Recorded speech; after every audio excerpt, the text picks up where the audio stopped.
Hi guys! This is Summer Susie. Welcome to my channel. Ngayon guys, magluluto tayo, medyo naiiba ngayon.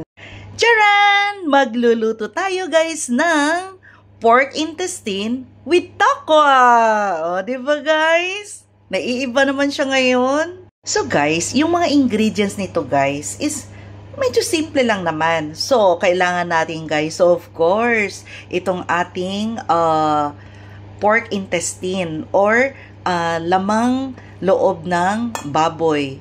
Yung kanyang bituka. Ayan, 1 kilo ito guys. Tapos guys, niluto ko na ito guys kanina or nilaga sa suka at saka asin and paminta. 2 beses lang naman guys, pero within 2 hours para malambot na siya guys. O ayan guys. Tapos guys, eto tokwa naman. So 2 tokwa ito guys, hiniwa ko ng square or rectangle. Yan. Tapos guys, kailangan natin guys ng itong luya, itong sili, tapos, maraming garlic and then maraming sibuyas. Pero pag konti lang naman ang sibuyas nyo or bawang, dahil mahal, okay lang guys, kahit konti. Tapos mag-garnish tayo guys ng ito. Ano bang tawag nito? Nakalimutan ko to rin. Basta iyan, mamaya i-search ko muna siya.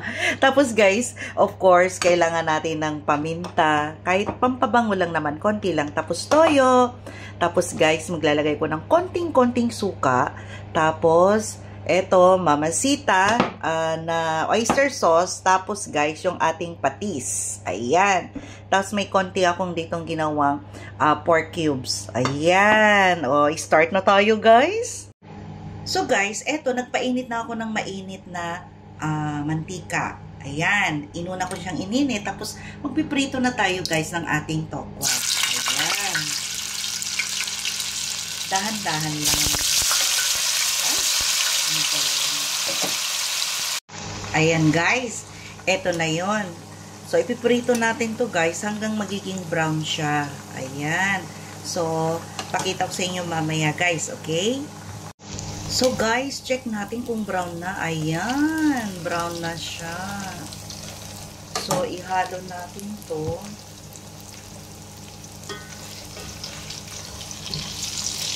Ayan.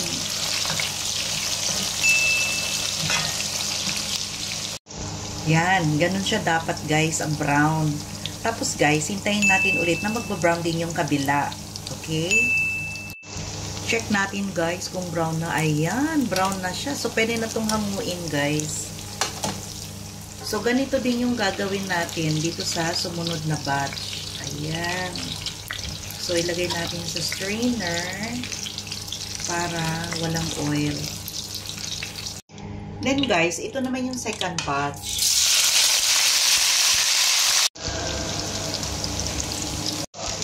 So guys, haluin na natin guys ha. Ayan, luto na yan. Ito natin pa konti itong ating lamang loob or bituka.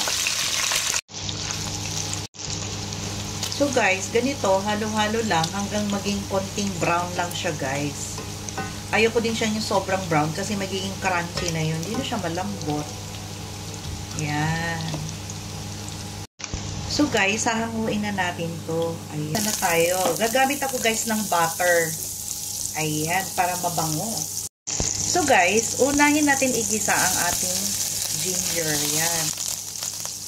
Lagay na natin itong garlic. Guys, itong ating onion. Maraming onion para mabango at masarap.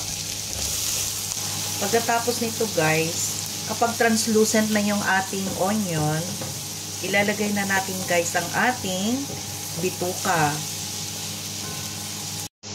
So guys, ilalagay ko na yung ating bituka. Ayan, natanggal din yung oil guys, kahit papano. Ayan.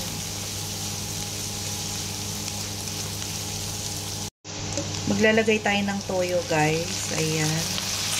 Mga 2 kutsara.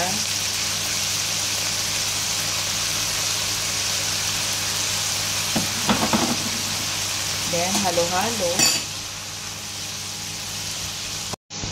Maglalagay na tayo guys ng oyster sauce.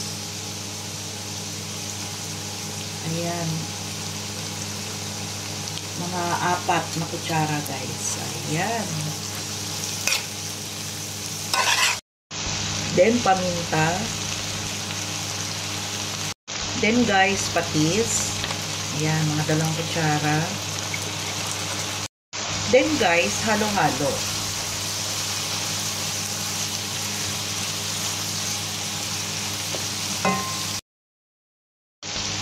Then guys, ilalagay ko yung ating nilagay na pork bouillon na sa water dinilute ko. Ayan. Mga half cup nun guys. Tapos pakuluin natin to guys, ha. Guys, maglalagay ako ng honey instead na sugar. Ayan, 1 kutsara. Ayan, para medyo manamis-namis siya guys. Ayan. Then guys, maglalagay tayo ng 1 kutsarang suka. Ayan. So, hayaan lang natin guys mag-evaporate.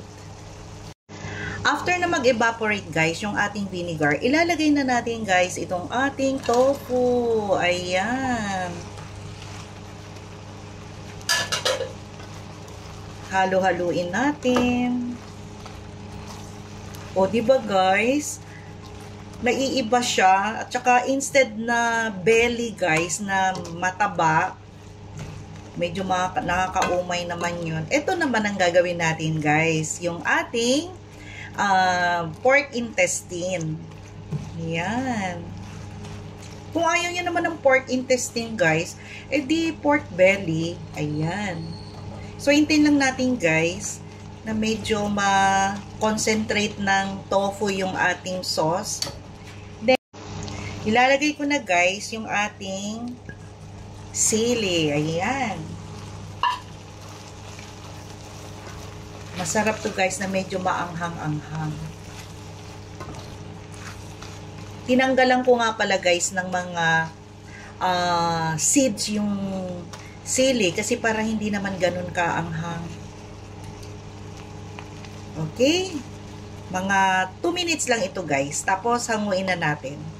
Ito guys, luto na yung ating pork intestine with tokwa. So mag-garnish na tayo guys. I-prepare ko lang guys ha.